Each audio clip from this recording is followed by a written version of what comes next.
Breaking news. ఇప్పుడు మీరు చూస్తున్నది మేడ్చల్ జిల్లా మేడ్పల్లి పోలీస్ స్టేషన్ పరిధి బోడుప్పల్ మెయిన్ రోడ్లో అగ్ని ప్రమాదం. బోడుప్పల్ ప్రధాన రహదారిలో సద్గురు ప్లాజా అపార్ట్మెంట్ దగ్గర 11 kV విద్యుత్ వైర్ తెగి అక్కడున్న ప్రజలు వారి 8 వాహనాలపైన పడి ఒక్క క్షణంలోనే మంటలు చెలరేగాయి, పూర్తిగా కాలిపోయినాయి. ఈ ప్రమాదం పూర్తిగా విద్యుత్ అధికారుల నిర్లక్ష్యమని, వారే బాధ్యత వహించాలని బాధితులు స్థానికులు తెలుపుతున్నారు.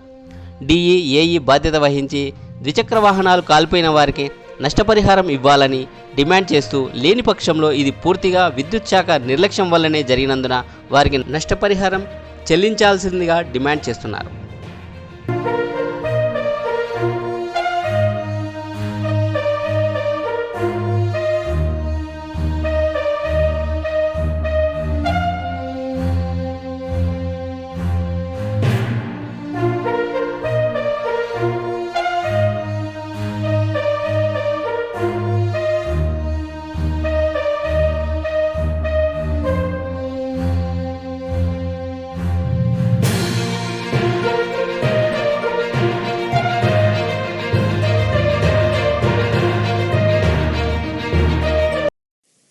Thanks for watching. Please like, share, subscribe.